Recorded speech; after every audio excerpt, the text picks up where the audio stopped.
Generating traffic and sales can be a challenge for online merchants. But selling on the Walmart Marketplace puts your products in front of millions of customers who shop on Walmart.com. And right now, sellers who join Walmart Marketplace can save up to 50% on referral and fulfillment fees for the first 90 days. So get started today. Head over to marketplace.walmart.com/savings. That's marketplace.walmart.com/savings.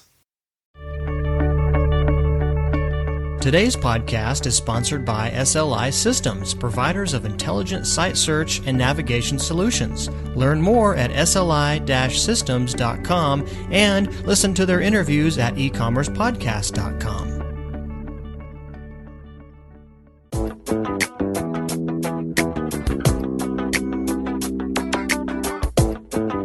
Welcome to E-Commerce Conversations, a weekly podcast focusing on e-commerce topics featuring interviews with prominent people in the e-commerce space.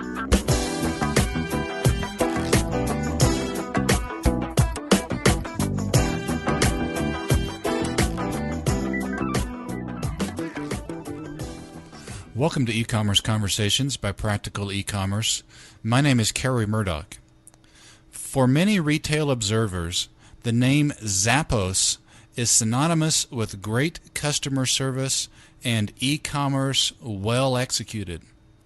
The company was launched in 1999 as an online footwear merchant.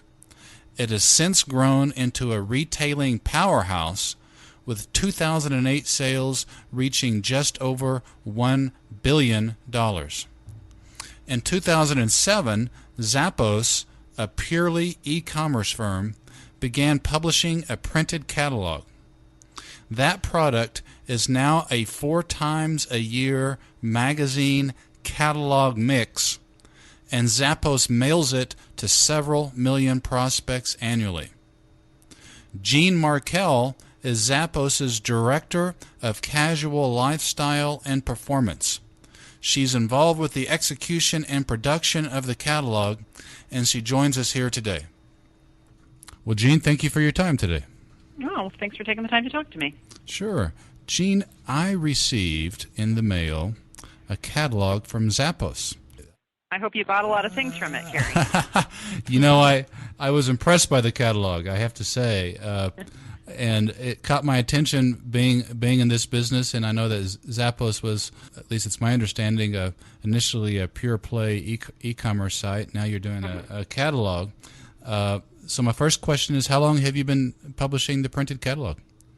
Well, to be honest, Kerry, it's kind of an evolution. The first time we had an edition of our printed magalog was in fall of '07. So, again, we are still strictly e-commerce, but this was just kind of a way to spread our branding, if you will. So just kind of I'll try and be brief. I'm not all that good at that. But as I said, our first edition was in fall of '07.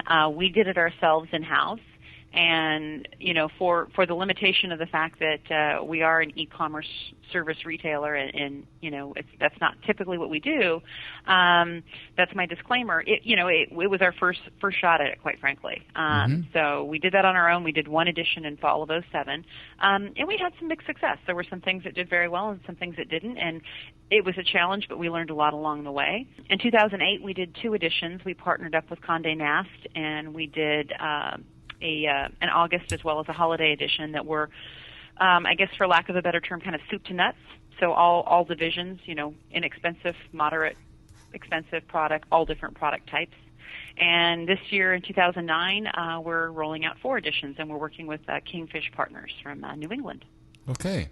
So you've got, actually you said something there, you called it a magalog. Why a magalog? Why that name?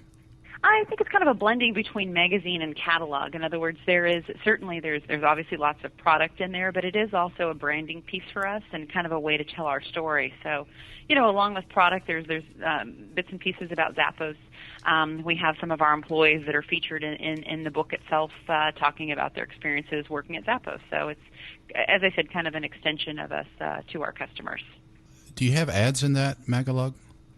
We have had some in the past, and I don't believe that we have for the 2 editions that we've done in 2009.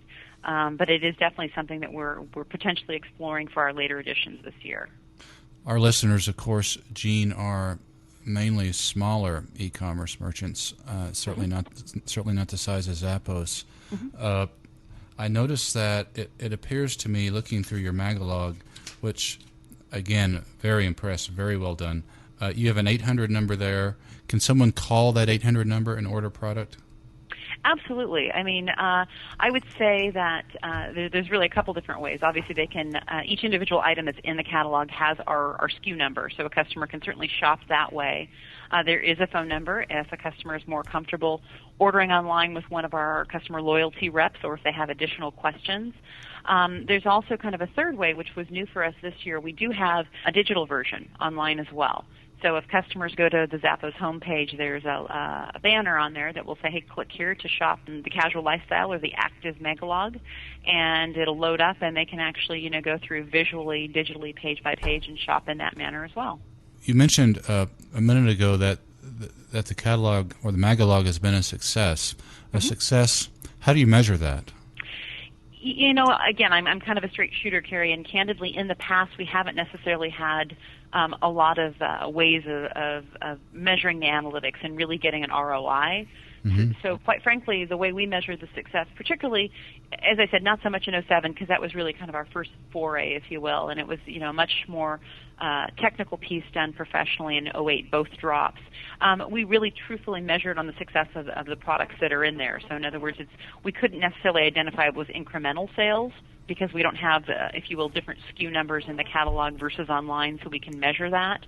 But we did actually just, take weekly sell-throughs or biweekly sell-throughs on the items that were featured, and we found that at the time they were experiencing faster sell-throughs and turns than product that wasn't featured in the Magalog. So we've gotten a little bit more sophisticated this year in that we do have the ability to get some measured analytics after the fact. So we're anxious to see that as our brand partners, so we make sure that it's a great return for both parties. I would think also, this is sort of a self-serving comment, I suspect, being a publisher, but a lot of the success may not be measurable in terms of people seeing this nice Magalog, seeing the catalog, looking through it, creates a viral word-of-mouth marketing. And so if sales continue to grow, some portion of that presumably is related to these folks who received this Magalog. Yeah, I think there's definitely the intangible piece, if you will. I mean, potentially people can kind of get that connection with us, and then they shop down the line, and I think that's true of many things. I mean, I'll kind of go out in left field, but I'll say, Tony Hsieh, our CEO, was on Oprah late last year, and we found that we didn't necessarily have an initial spike, say the day that was on, and we thought that might be more of an incremental increase in sales right out of the box. But we found that success rate over time was somewhat measurable, and that we got a lot of comments from customers saying, hey, I wasn't aware of you, and I saw this a couple months ago, and I decided to give it a shot. So again, I think that the Magalog, with all marketing, print or otherwise, ultimately has the power to do that over time. That certainly makes sense to us here. Tell us a little bit about the economics behind the catalog, without my asking you a confidential question, which I don't intend to do. Can you tell us how many did you print and mail, and how much it cost per catalog? I can't, and I appreciate your understanding. I can't really, reveal the cost. I will say it was definitely a co-op piece. We certainly partnered up with our top brands. For this year specifically, we focused on a different number for each drop. So the piece that was first, that was launched the middle of April, was our Casual Lifestyle Teams book, and that went out to a total of 750,000 customers. So 500,000 of those were actually, we had mailing lists that we went through our marketing firm with, and obviously we're trying to find a customer base of mailing lists that made sense for the product. The other 250,000 were inserted into boxes for Zappos customers at our fulfillment center. The second drop, which is literally just launched in the last day or two, is our active mailer, and that one is actually 350,000 copies were mailed, again, to targeted mailing lists going after new customer acquisition and customers specifically inclined to have an active lifestyle, and the other 150,000 copies were in the boxes at the fulfillment center. You mentioned earlier, Jean, that you partnered with, in '08, I believe you said Condé Nast and King, was it King? Condé Nast was the publisher that we worked with on both drops for 2008, and for this year we are working with Kingfish Media. Kingfish. They're to be honest a much smaller firm. They're based in New England, and we had a great and still do have a terrific relationship with Condé Nast.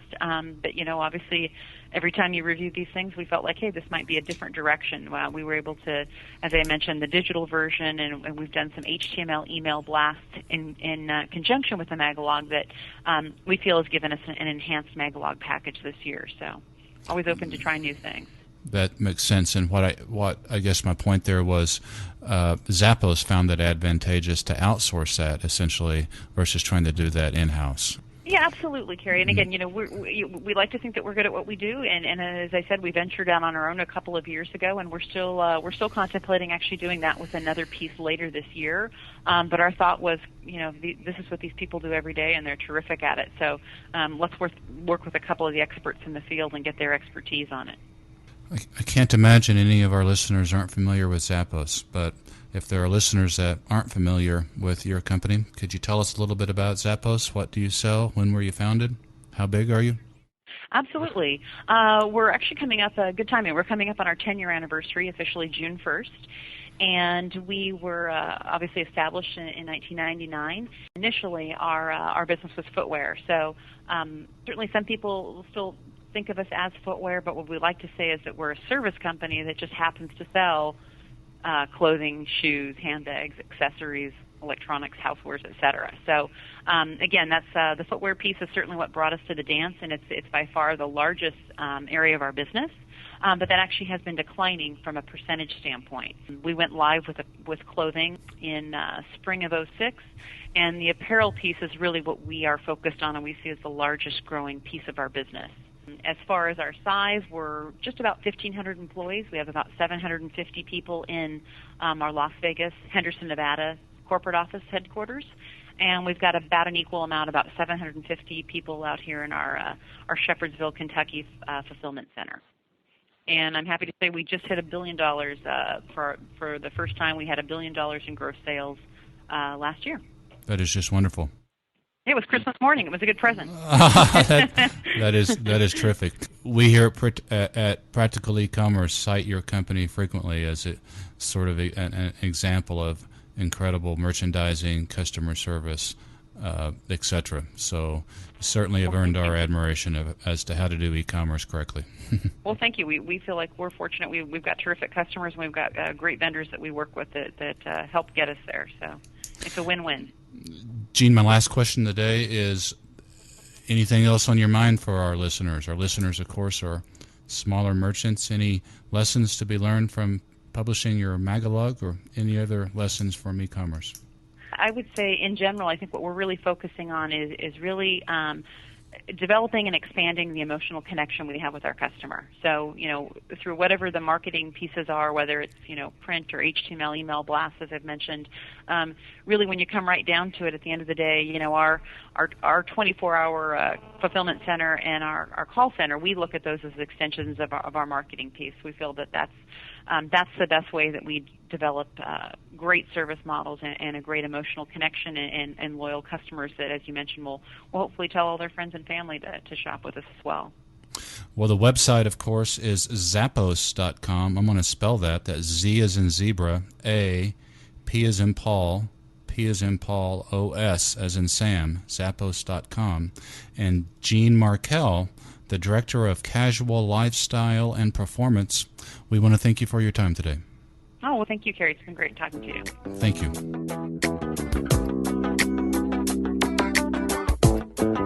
That's all the time we have for this week's e-commerce conversation. I hope you enjoyed it. Please tune in next week for another new episode.